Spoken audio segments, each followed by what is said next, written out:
오늘 함께 나눌 말씀 마태복음 26장 69절에서 75절 말씀입니다. 마태복음 26장 69절에서 75절입니다.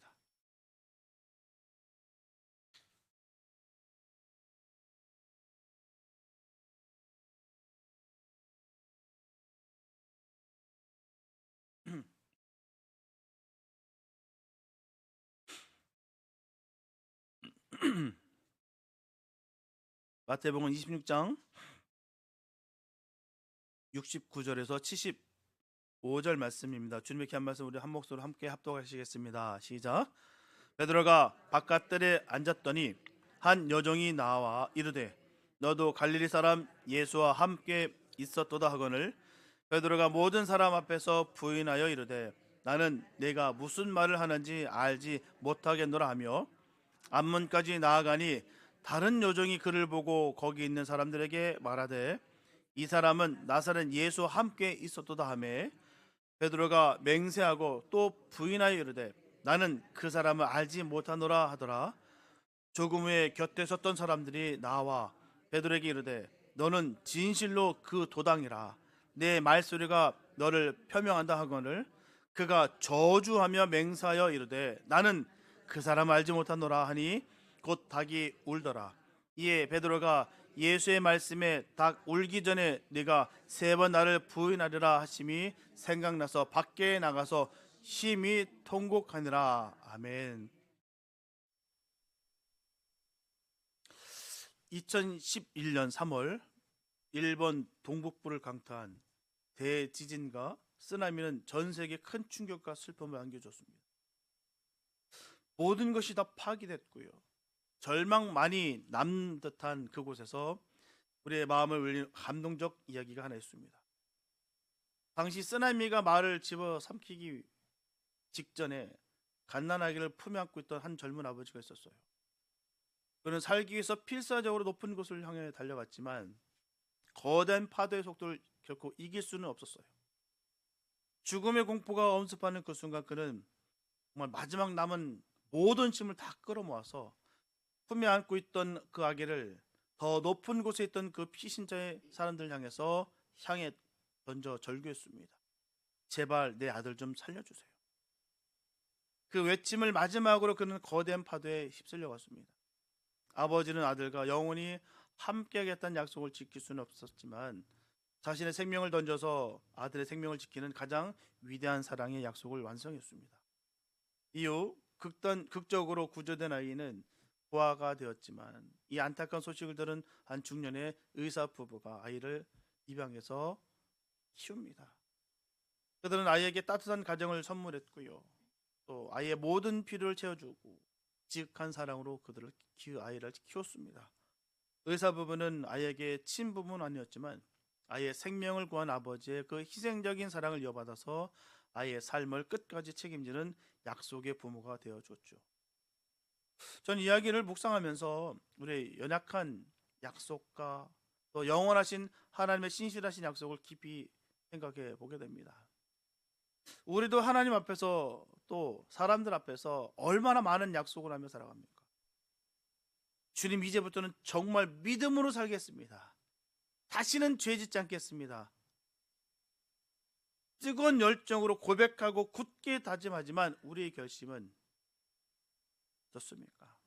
작은 시련의 그 파도 앞에서도 너무나도 사소한 그 유혹의 물결 앞에서도 힘없이 너무나 비참하게 무참하게 쉽게 무너지고 휩쓸려 갈 때가 얼마나 많을지 몰라요. 오늘 본문에 등장하는 베드로가 바로 그 절망의 파도 앞에 서 있습니다. 그러나 감사한 것은 우리의 구원과 삶은 우리의 끼어지기 쉬운 약속에 기반되어 있지 않다는 거예요. 우리가 결심했다고 해서 우리가 애썼다고 되는 것이 아니라는 것이죠. 우리의 구원과 삶은 결코 변치 않으시는 그 하나님의 그 신실하신 약속, 우리를 끝까지 책임지시겠다고 하는 그분의 언약적인 사랑에 기반하고 있는 거예요. 전적인 주님께 있다는 것이죠. 모든 주권은 주님께 있는 거예요. 우리의 노력과 애씀에 있는 것이 아닙니다. 우리가 할 수 있는 것이 아니에요. 내 의와 율법으로 구원을 얻을 수 있는 것이 아닙니다. 전적으로 주님에 의해서 주님께서 주시는 것이죠. 그래서 감사한 거예요. 우리에 의해서 이루어진다면 도대체 몇 명이나, 아니 단 한 사람도 없습니다. 오늘 우리는 베드로의 이야기를 중심으로 세 가지 대지를 통해 실패의 파도에 휩쓸린 우리를 건져주시고 또 다시 일으키시는 그 하나님의 그 놀라운 사랑을 함께 나누고자 합니다. 오늘 말씀을 통해서 우리의 연약함보다는 더 크신 그 하나님의 은혜를 붙들고 다시 일어서는 힘을 얻는 귀한 시간 되시기를 예수 이름으로 축복합니다. 첫째, 우리는 누구나 넘어지는 연약한 존재예요. 우리는 때로 자신의 신앙과 의지를 과신합니다. 베드로 역시 그랬어요. 그는 내가 주와 함께 죽을지언정 주를 결코 부인하지 않겠습니다. 그 누구보다도 자신 있게 외쳤어요. 그의 자신감은 대제사장의 뜰 그 두려움의 공기 속에서 힘없이 처참하게 무너졌어요.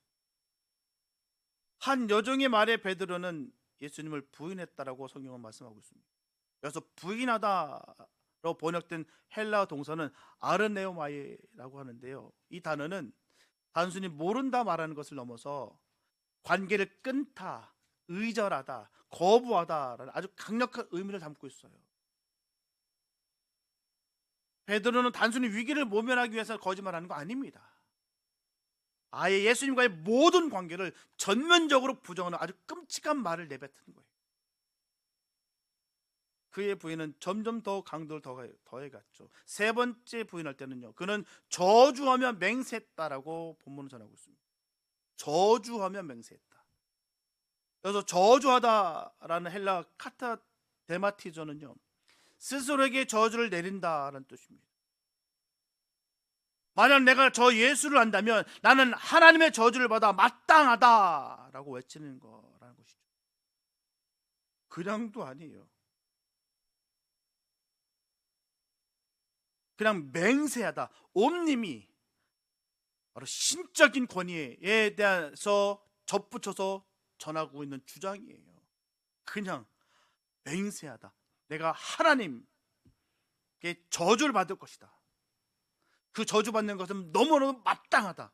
내가 만약 예수를 안다면. 종합하면 그는 자신에게 닥칠 모든 저주를 다 걸고서 하나님 앞에서 예수님 모른다고 맹세하는 거예요. 얼마나 끔찍한 일이겠습니까? 그냥 부인 정도가 아니에요. 저주를 쏟아 부으면서 자신의 스승이자 주님께 할 수 있는 가장 끔찍한 배신이었다는 그 누구보다도 말입니다. 어찌 보면 지구상의 지금까지 역대 모든 사람들 중에서 가장 큰 저주를 퍼붓지 않나 싶어요. 왜? 그는 가장 주님께서 사랑하는 제자인데요. 그 수제자가, 그 아들이 이런 끔찍한 말을 했다는 것은요, 그 어떤 배신보다도 그 무게감은 더 클 것이다 여깁니다. 이것이 어찌 베드로만의 모습이겠습니까? 하나님의 마음에 합한 자라 칭송받던 바에도 왕도 한순간의 정욕에 무너져서 간음과 살인이라고 하는 죄를 저질렀어요. 불의 선지자 엘리야 역시 이사벨 여왕의 그 협박 한마디에 모든 사명을 다 내놔주고요, 광야에서 죽기를 구했어요. 하나님 나 좀 죽여주세요. 이사벨의 그 한마디 말입니다. 내가 엘리야 죽이기까지 내가 밥도 굶고 내가 반드시 죽이리라. 이 한마디에 너무너무 무서워서 말입니다. 그 불의 선지자였던 그 엘리야가 하나님 나 좀 제발 좀 죽여주세요. 로마서 3장 10절은 인간의 실존에 대해 분명히 말하고 있습니다. 기록된 바 의인은 없나니 하나도 없으며. 몇 명쯤 있다는 것이 아니라 한 명도 없다라는 거예요. 그러니 너나 할 것 없이 떠들지 말라는 얘기예요. 의인 없어. 잘난 사람도 없고 하나도 없어. 이게 인간의 실존이라는 거예요. 베드로가 자기 생애를 돌아보면서 다른 이들을 권면하는 그 편지에 특별히 강조하는 말이 있습니다. 베드로전서 5장 10절에 보게 되면 모든 은혜 하나님 곧 그리스도 안에서 너희를 부르사 자기의 영원한 영광에 들어가게 하시니가 잠깐 고난을 당한 너희를 친히 온전하게 하시며 굳건하게 하시며 강하게 하시며 터를 견고하게 하시리라. 여기서 굳게 하시고 견고케 하시고 강하게 하시고 온전케 하시고라고 말씀하고 있어요. 자기 인생 경험에 비추어 하는 말임을 우리가 알 수가 있습니다. 왜요? 자신은 결코 견고하지 못했고요, 온전치도 못했어요. 실수투성이요, 약점투성이었는데 하나님께서 이렇게 만들어 주셨다라는 고백을 하고 있는 거예요. 우리도 이런 고백이 있길 바랍니다. 난 아무것도 아닌 나였지만 주님께서 나를 온전케 하여 주셨고, 실수투성이었던 또한 약점투성이었던 나를 이렇게 만들어 주셨다. 여러분, 믿음은 열정도 아니고요, 열심도 아닙니다. 그걸로 평가하려고 많은 사람들이 생각하고요, 스스로 착각하고 있어요. 믿음은 열정도 열심도 아니에요. 단지 하나님의 뜻에 따르고 사는 것뿐이에요. 그게 믿음입니다. 하나님 뜻대로 살아가는 것. 마태복음 12장 50절에서 예수님 분명히 말씀하셨습니다. 누구든지입니다. 누구든지 하늘에 계신 내 아버지의 뜻대로 하는 자가 내 형제요, 자매요, 어머니니라. 여기 예외가 없어요. 누구든지라고 말씀하셨어요, 예수님께서. 누구든지 하늘에 계신 하나님의 말씀대로 따라 살아가는 그가 바로 하나님의 자녀라는 거예요. 성도는 하나님의 뜻대로 행하고 사는 자라는 것입니다. 그게 성도예요. 그냥 교족부에 이름 올려줬던 것, 그냥 내가 신앙생활 경험 있다는 것, 내가 지금까지 내가 직분 맡아서 살아왔던 그걸 갖고서 평가하는 것이 아니라 하나님의 뜻대로 행하는 삶, 그게 바로 성도라는 거예요. 이 외에는 그 어떤 조건도 요구되지 않습니다. 직분이요, 세상적인 명예요, 돈 아닙니다. 열심과 행위로 아니에요. 종교적인 열심 아닙니다. 하나님 뜻대로 행하고 살아가는 삶, 이게 바로 성도라는 거예요. 하나님이 원하시면 우리는 그대로 할 뿐입니다. 이것이 성도의 열심이에요. 주님이 기뻐하시는 거 한다. 주님이 원하시니까 내가 하는 것이지.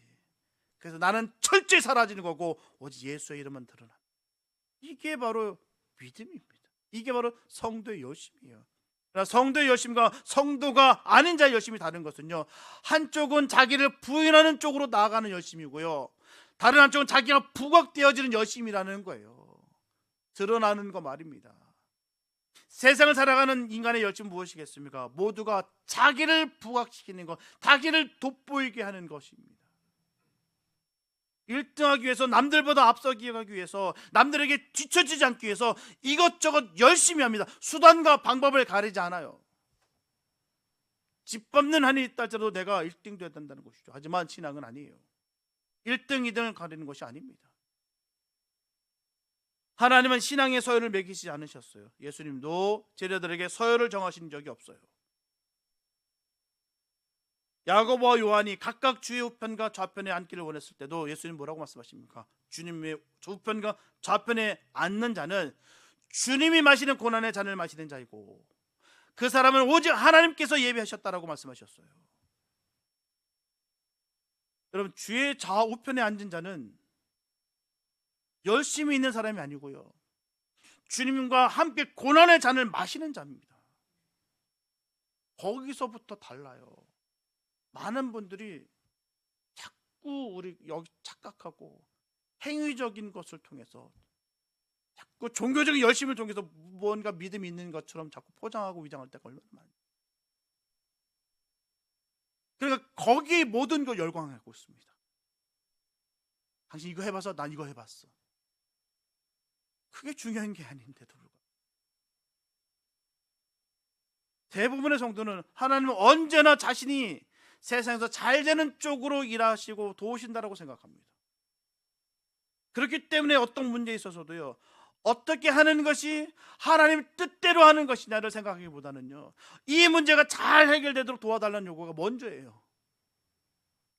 이게 하나님 뜻입니까를 묻기 전에 이거 잘 되게 해주세요. 가진 핑계 다 있죠. 하나님의 자녀인데 욕보이시면 안 되지 않습니까? 하나님 먹칠하는 거 아니겠습니까? 은근히 하나님 협박하는 거 아니겠어요? 나 잘못되면 하나님 아시죠? 하나님 골탕 먹는 거 은근히 협박하고 겁박하고. 하나님 뜻이 무엇입니까? 하나님 원하신 바 내가 그게 갖기 원합니다. 내가 아무리 내가 오물을 뒤집어 쓴다 할지라도 하나님 주님이 원하시는 그 길 걷기 원합니다. 이게 진정한 기도고 바람이어야 됩니다. 이게 성도에 가는 길이에요. 어떤 게 어떻게 하는 것이 하나님의 뜻대로 하는 것이냐. 이미 문제가 잘 풀리고 자기의 이익이 되는 쪽으로 생각이 다 기울어져 다 있기 때문에 어떤 것이 하나님 뜻이라는 고민, 선택의 갈림길이라는 고민 할 필요가 없게 되는 거예요. 이미 주님과 멀어져 있기 때문입니다. 주님 뜻과는 전혀 상관없이. 그렇다면 하나님께서 베드로를 어떻게 변화시켜 주셨어요? 이렇게 변할 수 있었던 이유가 어디 있었을까? 생각해 볼 때 하나님께서 베드로를 변화시키는 과정에서 실패라고 하는 그 훈련 과목이 있었다는 것을 알 수가 있어요. 실패라는 것. 하나님께서는 베드로를 온전케 하시고 성장시키기 위해서 실패와 좌절을 사용하시고 허락하셨다는 거예요. 피할 수만 있다면 누구라도 피하고 싶고 겪고 싶지 않은 그 과정을 통해서 베드로는 한 단계 한 단계 성장하면서 온전히 서갈 수 있게 됐다는 것이죠. 훗날 베드로는 자신의 편지에서 고백합니다. 너희 모든 염려를 다 주께 맡겨버려라. 이는 저가 너희를 권고하심이니라. 살아가면서 겪는 모든 염려와 불안, 초조와 두려움 등 모두 주께 맡겨버려라. 주님께서 권고하실 그때 다 맡겨버려라. 원래 우리는 그런 사람이었다 라고 하면서 자신의 과거에 비춰서 오늘 우리에게 분명히 말하고 있는 것입니다. 하나님께서 베드로에게 실패를 허락하셔서 베드로를 하여금 깨닫게 하고자 하셨던 것이 무엇이었을까? 실패라는 과정을 겪어야만 훈련될 수 있었을까? 우리 생각해 보게 돼요. 과연 그렇게까지 하실 이유가 뭐가 있었을까? 비참하게 처참하게 무너뜨려서 과연 무슨 훈련이 될까? 사람은 누구나 실패하면서 인생 살아가게 돼 있어요. 만약 한 번도 내가 실패하지 않고 세상을 살았다고 한다면 그 사람은 하나님도 필요 없고요, 누구도 믿지 않고 오직 자기 자신을 과시하면서 그 교만 속에서 살아가게 될 거예요. 성공신화만 나타나면서. 근데 분명 사실은요, 다 실패해요. 그렇지 않습니까? 그렇게 얘기들 우리 흔한 얘기 안 하잖아요. 다 수업료 내고 다 배운 거야.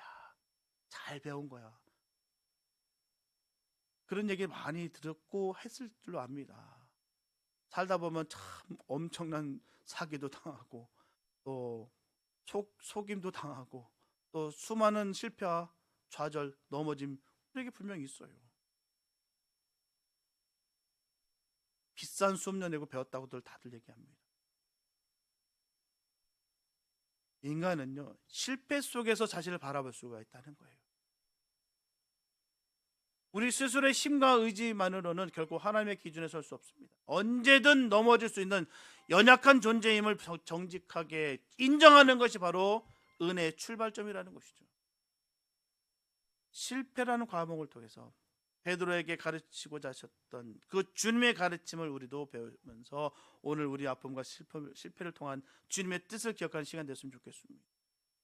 실패로 끝나는 삶이 아니라 실패를 통해서 더욱 새롭게 살 수 있는 지혜를 찾게 되시기를 예수님 이름으로 축복합니다.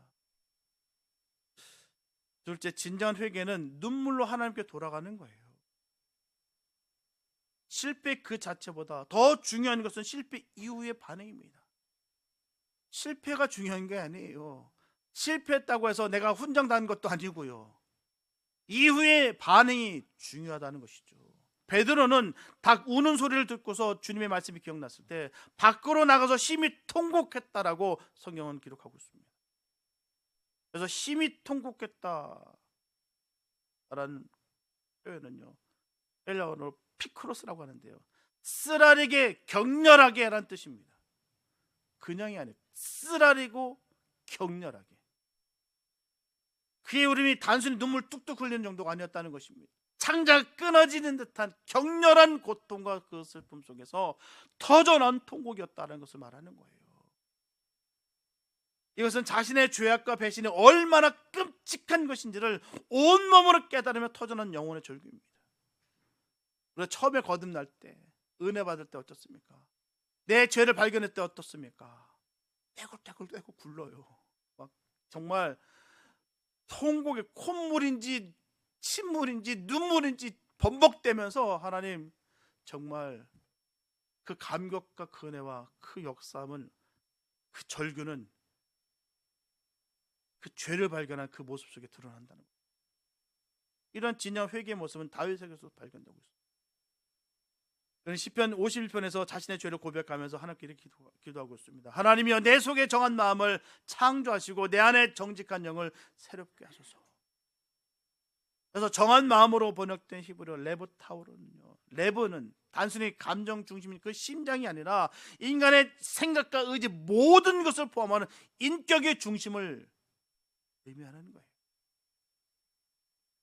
다윗은 자신의 죄악된 행동을 용서해달라는 것을 넘어서 죄를 지을 수밖에 없는 자신의 그 전인격, 그 중심이 완전히 새롭게 창조되기를 갈망했다는 것이죠. 이것이 바로 하나님께서 받으시는 상한 심령, 통회하는 마음이에요. 옷을 찢는 형식적인 회개가 아닙니다. 마음의 중심을 찢으면서 주님께로 돌아가는 것. 가룟 유다처럼 자신의 실패에 절망하여서 스스로 생을 마감하는 세상적인 후회가 아니라 바로 구원에 이르게 하는 거룩한 근심으로 하나님 아버지의 품에 안기는 것, 이것이 바로 하나님께서 우리에게 원하시는 진전 회개라는 거예요. 베드로는 주님을 부인하지 않겠습니다. 다른 제자는 다 주님을 버릴지라도 나는 절대로 주님을 버리지 않겠습니다라고 말했어요.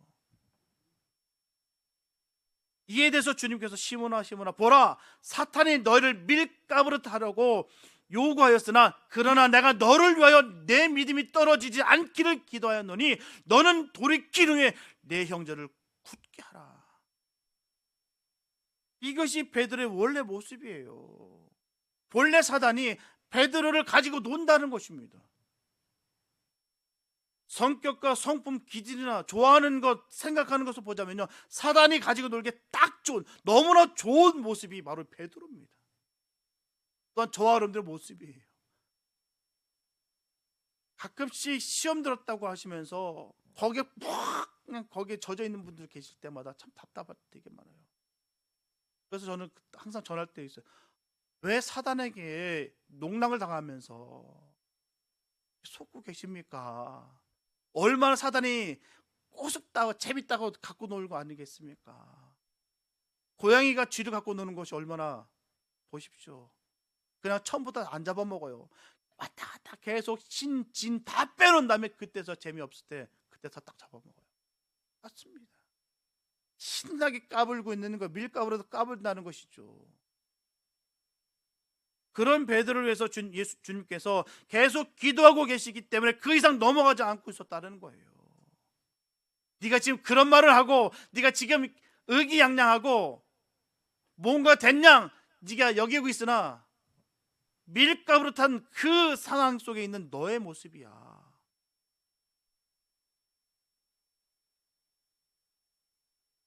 그렇게 지금 의기양양하는, 다 버릴지라도 저는 언제든지 죽을지언정 큰 소리를 뻥뻥 치는 그 상황 속에서 이랬던 베드로가 뭐라고요? 닭이 올자서 자기 모습 딱 발견한 거죠.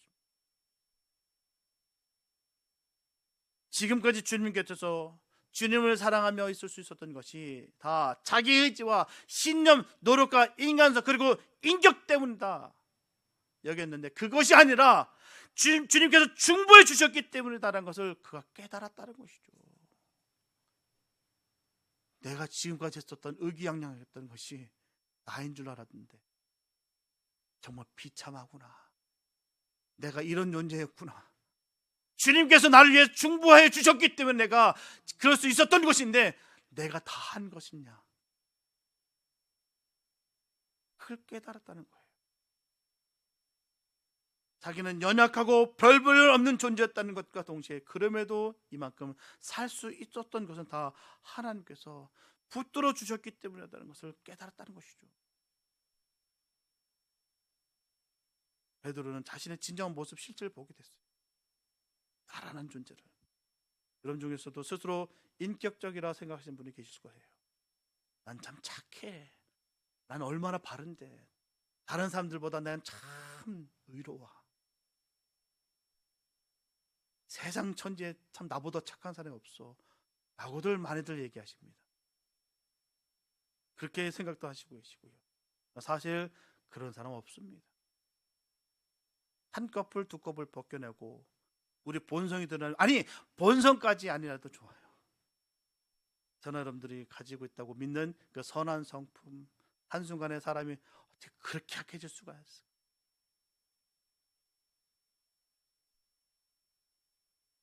그럴 수 있다는 것이죠. 아, 사람이 저렇게 해도 악할 수가 있구나. 그게 바로 우리라는 것이죠. 하나님께서 붙들어 주시지 않으면 어쩔 수 없는 것이 바로 저 여러분들입니다.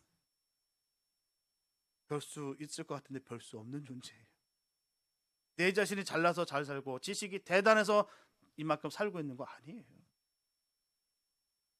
스스로 대단한 존재인 것처럼 사니까 교만한 것이죠. 감사하고 기쁨이 없는 거예요. 내가 다 했으니까, 내가 땀 흘려서 내가 잘 머리 굴려서 이렇다 생각하니까 감사도 없고요, 고마움도 없습니다. 그러니까 모든 것을 스스로 할 수 있다라고 여겼지만 베드로의 모습을 보면 아니라는 것을 알 수가 있어요. 자신이 대단한 존재인 듯 알았지만 어린 개릿종의 그 한마디 말 앞에 처참히 무너지고 말았어요. 우리가 결심을 단단히 크게 하고 기도도 몇 시간씩 11주에 감사한 것까지 하지만 조그만 그 문제 앞에서 단 한순간 와장창 무너지고 마는 것을 이미 저 사람들 분명히 체험하셨을 것입니다. 작심삼일 있을까요? 베드로가 3년간 주님과 닦아놓은 관계가 이 어린 계집종이 말 한마디로 한순간에 다 무너진 것 같이 저나 여러분들이나 그럴 수 있는 사람들입니다. 충분히 그럴 수 있는 사람들. 베드로는 자기 자신을 봤어요. 그래서 통곡하며 울 수밖에 없었어요. 진정한 자신의 모습을 발견하며 통곡하고 울어보신 적이 있으십니까? 이런 존재밖에 되지 않는구나. 남들이 존경해 주는 것 같아도 혼자 있을 때 내 모습을 보니까 나 같은 인간도 아니라. 그래서 하나님 앞에서 양심적으로 생각해 보신 적이 있어요. 베드로는 정직하게 자기를 직면했어요. 자기를 봤습니다. 이런 깨달음이 없는 사람은 은혜 중에 있는 것을 모르기 때문에 감사가 없어요. 나 정도 되니까. 늘 전하는 메시지 아니겠습니까? 나 정도 되니까 구원받은 거 아니에요. 나 같은 죄인을 살려주신 것이죠. 저 사람보다는 좀 낫잖아. 늘상 그렇게 우리는 비교하나. 그러니 감사가 없죠. 교만하고 거만하고 건방지니 무슨 은혜가 있으며 감사가 있겠어요. 실패를 거듭한 사람, 깨어져 보고 부서져 본 사람이 사람 앞에 관대합니다. 용서를 잘합니다. 왜냐하면 자기도 별 수 없는 사람인 것을 알기 때문에. 오늘 베드로에게 실패를 통해서 가르치기를 원하셨던 주님은 동일하게 우리에게도 말씀하여 주십니다. 우리 인생의 주인은 오직 주님이십니다. 말씀 따라갈 때 생명의 길이 있습니다. 그러므로 진정으로 회개하여서 믿음의 길 한 걸음 한 걸음 걸어가시는 용기 있는 믿음의 동역자 되시기를 예수님의 이름으로 축복합니다. 셋째, 하나님은 넘어진 그 자리에서 우리를 다시 일으켜 세우신다는 거예요. 우리가 진심으로 회개하고 주님께로 돌아갈 때 하나님의 놀라운 드라마가 시작됩니다. 바로 실패의 자리, 절망의 잿더미 속에서 우리를 다시 일으켜 세우시고요, 이전보다 더 귀하게 사용하시는 거예요. 부활하신 예수님은 실패의 아픔 속에서 괴로워하던 베드로를 찾아가셨어요. 그리고 디베랴 홀수가에서 그의 3번의 부인을 또 3번의 사랑 고백으로 다 덮어주셨고요, 내 양을 먹이라는 그 위대한 사명을 맡겨주셨습니다. 그의 실패의 기록을 지우시고 그 위에 더 큰 사랑과 더 큰 사명의 역사를 써 내려가신 것이다. 이것이 바로 고린도후서 5장 17절에서 그런즉 누구든지 그리스도 안에 있으면 새로운 피조물이라 이전 것은 지나갔으니 보라 새 것이 되었도다. 말씀의 실제적인 성취라는 거예요. 광야에서 탈진하여 죽기를 구하던 엘리야에게 하나님 어떻게 찾아오셨을까요? 크고 강한 바람이나 지진, 불과 같은 압도적인 능력으로 나타나셨을까요? 성경은 세미한 소리 가운데 계셨다라고 말씀하고 있습니다. 세미한 소리 가운데 하나님은 가장 지치고 상한 영혼에게 위협적으로 다가오시는 분이 아니십니다. 가장 부드럽고 인격적인 방식으로 찾아오셔서 그 영혼을 어루만져 주시고 다시 사명을 주시는 분이시다는 거예요. 이가서 7장 19절 이렇게 선포하고 있습니다. 다시 우리를 불쌍히 여기셔서 우리의 죄악을 발로 밟으시고 우리의 모든 죄를 깊은 바다에 던지시리라. 이 우리 주님의 뜻입니다. 그 죄가 너무 끔찍하니까 우리 자녀들에 있는 그 죄를 발로 밟으시고 그 깊은 바다에 던져버리신다는 거예요.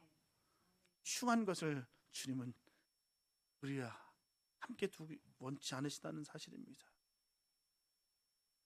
우리의 죄를 기억조차 아니하시고 실패의 자리에서 우리를 건져내 주신 새로운 시작을 허락하시는 분이죠.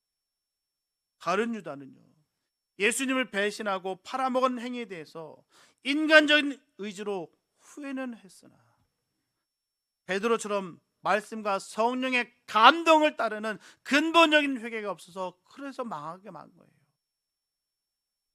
죄의 중함을 따진 것이 아닙니다. 가룟 유다는 길을 잘못 들어선 거예요.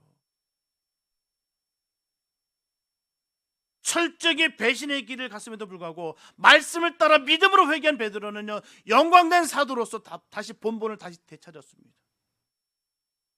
주님은 자신 앞에 분명히 사랑한다는 그 회개 고백을 들으시고 전보다도 더 위대하게 베드로를 사용하셨다는 거예요. 이것이 회개한 자가 받는 축복입니다. 그러나 가룟 유다처럼 자살로 책임 회피하는 비참한 생을 하는 것이 아니라 후회는 머리로 하는 것입니다. 회개는 가슴으로 하며 영혼으로 하고요, 행동으로 하는 거예요. 후회와 회개는 다릅니다. 내가 후회했다고 해서 그게 죄가 없어지는 것이 아니에요. 사라지는 것이 아니고 덮어지는 거 아닙니다. 회개해야지요.